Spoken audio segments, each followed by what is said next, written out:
Bună, Scorpion! Bine ai venit și mă bucur să te am aici alături de mine. Ia uite ce ai primit tu în ceea ce privește arhetipul cu care tu poți să lucrezi în această perioadă. Avem mentorul. Poate ești acest mentor, poate ești la vârsta în care experiența s-a adunat și s-a transformat în înțelepciune. Sau poate îți găsești un mentor și iarăși este minunat. Atenție însă că mentorul nu vine întotdeauna cu deschidere. El vine și găsește acel lucru sau acel ingredient care te poate ajuta să crești, te poate ajuta în evoluția ta. Mentorul este un profesor. Și da, până și părinții noștri pot fi profesori, însă copilul, în genere, are nevoie să iasă în lume și să găsească un mentor, altul decât cel din familia sa, pentru a crește, pentru a se dezvolta. Văd această bufniță care nu pentru mine doar, reprezintă înțelepciunea. O persoană înțeleaptă, poate întâlnești cu astfel de persoană sau ești tu în această postură. Ok. Și iarăși ce voiam să îți spun în legătură cu acest arhetip, e bine să lucrezi cu el pentru următoarea perioadă, pentru că a venit pentru tine cu un anume motiv. Poți să cauți această imagine pe internet, este din oracolul arhetipurilor de Kim Krans, cartea cu numărul 6, și găsești imaginea. Din câte știu eu, se găsește fiecare imagine din oracol, se găsește chiar pe Google. Și să vizualizezi măcar pentru câteva secunde în fiecare dimineață, pentru a-ți aduce aminte de această carte și în același timp pentru a încerca să descoperi pentru tine ce vrea să spună acest arhetip, ce are să îți transmită universul oferindu-ți această carte cu acest arhetip. Ok, hai să vedem acum tarotul. Am văzut împărăteasa. Împărăteasa, bineînțeles, poate să vorbească despre o sarcină, poate ești într-o perioadă de creștere și perioadele acestea de creștere, perioadele în care sufletul nostru crește, nu sunt ușoare. Ba dimpotrivă, uneori sunt foarte greu de gestionat. Avem nevoie și de ajutor din exterior, din partea, bineînțeles, a unei persoane avizate sau a unei persoane de încredere pe care ne putem baza. Hai să vedem pentru Scorpion. Am să încerc să tai pachetul cu mâna stângă, pentru că reprezintă și mâna non-dominantă, care este corespondentă pentru intuiție. Avem împăratul. Poate ai de a face cu un berbec, o persoană autoritară, 7 de cupe și 8 de bâte. O persoană și ușor încăpățânată poate fi acest împărat și 7 de cupe, 8 de bâte, 4 de monede și cartea moartea. Ei, dar această încăpățânare eu o văd și de o parte și de cealaltă. Văd și comunicare în mijloc. Cartea moartea te reprezintă pe tine, pentru că este cartea Scorpionului. 4 de monede vorbește despre o anumită atitudine de retragere, de nu știu dacă solitudine, nu cred că solitudine, de închidere din partea ta. Nu prea ești deschisă la această situație, iar de partea acestui personaj, lucrul acesta să știi că îi aduce confuzie. Pot să existe și mai multe opțiuni pe aici, dar în primul rând văd confuzie. Nu că împăratul este o persoană confuză, în niciun caz. În niciun caz. E o persoană care știe să își facă temele, știe să se organizeze, e o persoană structurată, inteligentă, cu experiență de viață, care își face o anumită strategie de asemenea în a te aborda. Poate fi pur și simplu un șef, un superior cu care tu ai de a face mai mult în perioada asta și văd și o reținere de partea ta și în același timp reținerea asta a ta, să știi că produce confuzie, produce nu știe în totalitate această persoană cum să te abordeze. Chiar dacă este o persoană sigură pe sine și cu experiență de viață și care a trecut prin multe situații asemănătoare, e ceva ce o face confuză. Cavalerul de spade, 7 de spade, un alt cavaler, cavalerul de monede, regele de bâte în trecut, cavalerul de cupe, regina de bâte,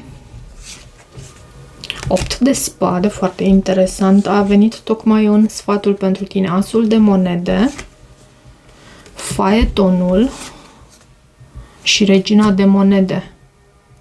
Poate ai de a face cu un semn de pământ, în direcția căruia vrei să mergi. Văd și un semn de foc, văd și această pereche, regele și regina de bâte. Avem o singură arcană majoră pe masă și împăratul. Și vreau să extrag și pentru finanțe.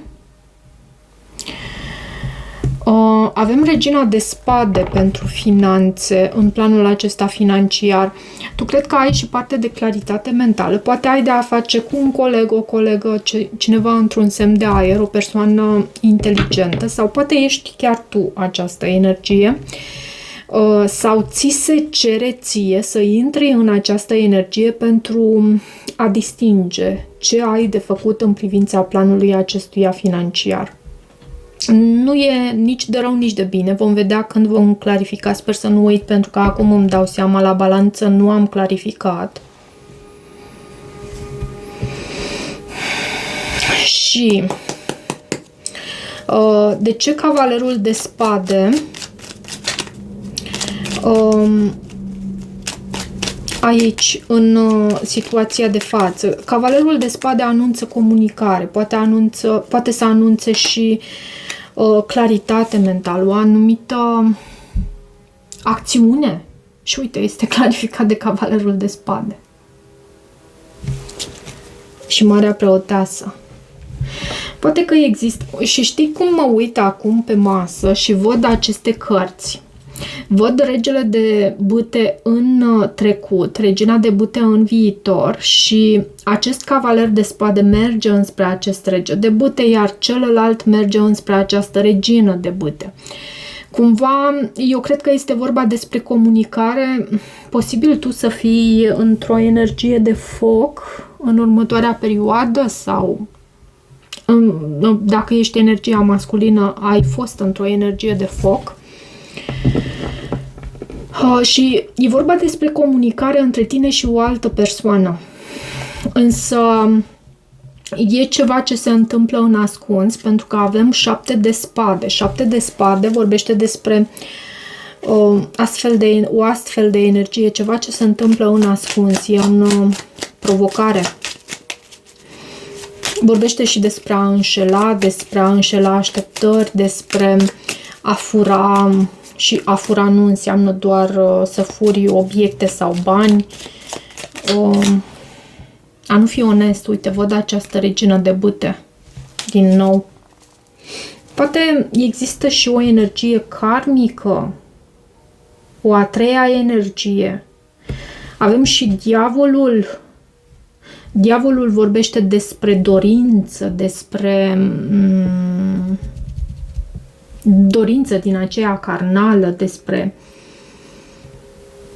sexualitate, uneori, bineînțeles, toxicitate, vine cu ceva, e ceva ce se întâmplă aici în ascuns și care Nu știu, poate pentru tine te ajută pentru că îți deschide ochii, dar poți să fii și tu în situația asta și atunci îmi dau seama că îți este greu să ieși din acest cerc vicios cu această persoană, nu știi cum. Pentru că cele două personaje din acest diavol, din această carte, sunt înlănțuite, sunt legate în lanțuri.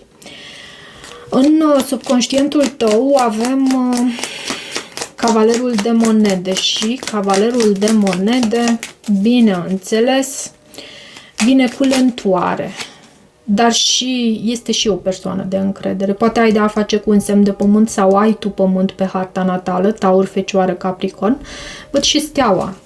Tu nu ți-ai pierdut speranța aici, nu ți-ai pierdut speranța în iubire, chiar dacă există această situație ușor încălcită, ușor mai bine. Nu ți-ai pierdut speranța și lucrul acesta este bine. Poate mergi spre, calea ta este înspre vindecare, înspre acea liniște a sufletului și împăcare cu tine. Și poate chiar cu o altă persoană, pentru că avem și acest 10 de cupe și avem și asul de monede, un nou început cu o anumită persoană. De ce regele de bâte, în ceea ce tu lași în trecut, poate o interacțiune cu un semn de foc sau o persoană extrem de pasională, extrem de activă, carismatică și 2 de cupe. Da, un parteneriat cu această persoană. Eu cred că poți să ai de a face și cu un leu berbec săgetător, dar o persoană, cum am descris-o anterior, pasională, luptătoare, un lider, o persoană care inspiră, o persoană care este urmată și asta pentru că știe să inspire pe cei din jurul său și văd o legătură de dragoste chiar aici. Cavalerul de cupe este în gândurile tale și cavalerul de cupe, bineînțeles, vine cu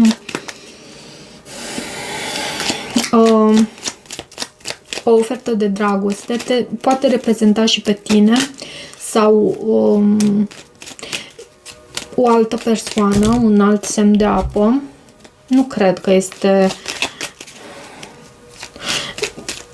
o altă persoană, totuși cred că te reprezintă pe tine. Sau, ba da, uite, văd împăratul. A venit împăratul.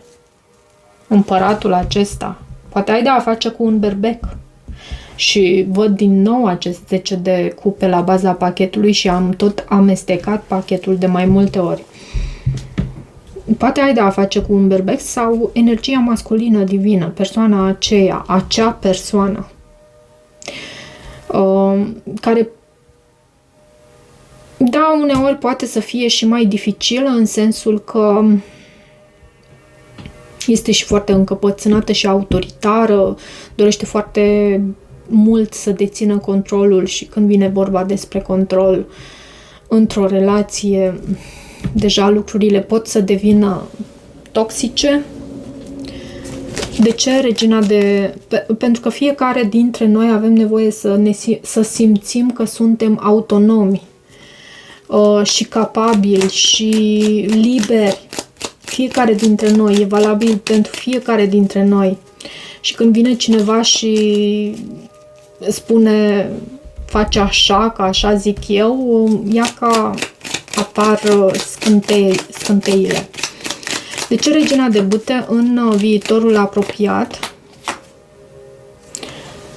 Justiția și 7 de monede. Ce-o fi aici? Eu îmi mențin părerea că e posibil să fii chiar tu într-o oarecare luptă de putere cu această persoană care poate să încerce să dețină controlul aici, iar pe tine te văd într-o pauză și încercând să evaluezi lucrurile, să vezi unde ești, unde te afli pentru a vedea, bineînțeles, pe mai departe încotro să o apuci. Deci 8 de spade. Da, și vedem acest 8 de spade care arată blocaj, arată faptul că tu Ești foarte mult în gândurile tale. Poate controlul din partea acestei persoane ți-a ajuns sau ce e aici? 10 de spade, da. Ți-a ajuns. Sau îți dorești un nou început și acest nou început e posibil să fie și o altă persoană aici, sincer. O persoană între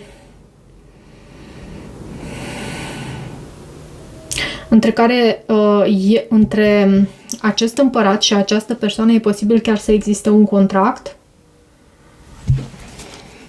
Posibil, nu pentru toată lumea, vă dați seama. De ce asul de monede?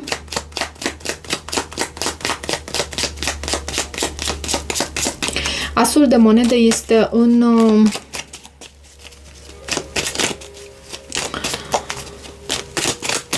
energia care vine din exterior și posibil să te focusezi foarte mult pe, da, posibil să te focusezi foarte mult pe carieră, pe ceea ce un hobby al tău, pe ceea ce tu lucrezi pentru a-ți câștiga existența, poți să ai de a face, chiar dacă este o energie care vine din exterior.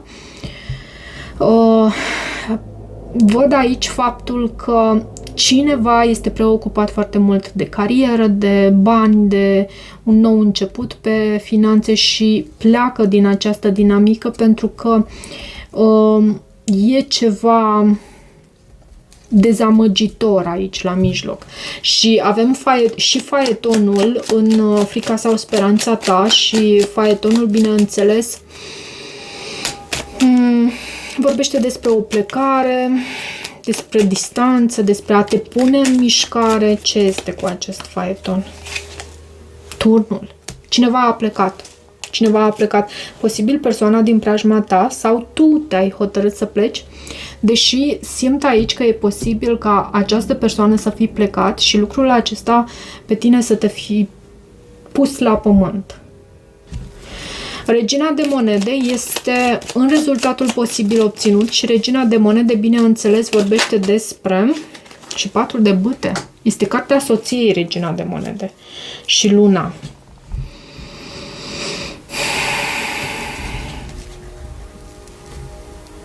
Foarte multe personaje văd aici în citirea ta, Scorpion. Și nu știu dacă toate sunt laturi ale tale sau mai există alte persoane implicate aici, mai multe persoane implicate. 4 de bâte este o carte a stabilității, însă e și ceva aici, poate o femeie la care trebuie să fii atentă sau poate chiar un bărbat. Dar această carte lunară poate reprezenta o femeie, o energie feminină. Ceva în secret aici. Mai dă-mi o carte, că nu înțeleg ce se întâmplă aici în rezultatul posibil obținut, pentru că aceste două cărți, Regina de monede și 4 de bâte, sunt cărți de bun augur. Și mai era și acel card luna la mijloc. Poate ai de a face cu un pești sau cu un rac. Și o altă persoană, Regina de spade. Per se, aceste cărți anunță stabilitate, anunță petrecere, anunță bucurie, anunță reuniune, anunță iubire, abundență, stabilitate din nou, spun. Și de ce Regina de spade pe finanțe? 6 de cupe. Tu știi cum să îți aperi ceea ce este al tău. Da, știi cum să îți aperi ceea ce este al tău și poate că ești chiar într-o perioadă de creștere, de evoluție în planul acesta financiar. Vedem și împărăteasa, s-a arătat aici pe final de citire. Foarte interesant, vezi, avem împăratul și împărăteasa la baza pachetului și reprezintă cuplul acela divin. Vreau să văd acum un număr angelic pentru tine și semnificația sa pentru Scorpion. 2424. Timpuri bune. odihnă, vacanță, plăcere, iubire, afecțiune, blândețe, fericire. Ești sau meriți afecțiune, relaxare și plăcere. Dacă le spui familiei, prietenilor cum te simți,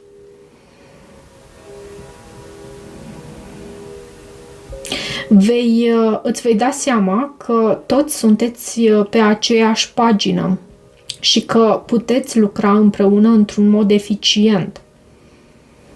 Foarte multe persoane sunt în colțul tău, sunt pentru tine, te susțin.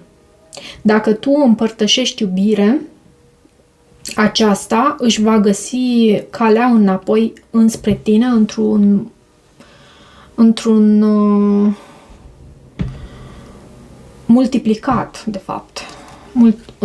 Da, iubirea pe care tu o oferi se multiplică și își găsește într-un anume fel calea înspre tine. Ok, dragă Scorpion, sper că ți-ai dat seama cine este mentorul tău sau că ți-ai găsit mentorul sau pentru anumite cazuri câțiva dintre voi sunteți voi mentori și e un lucru minunat. Lucrul acesta vorbește de la sine. Sper că rezonezi și dacă rezonezi, nu uita să te abonezi canalului, să mai treci pe aici, să-mi lași o apreciere și un feedback al tău. Eu îți mulțumesc și toate bune!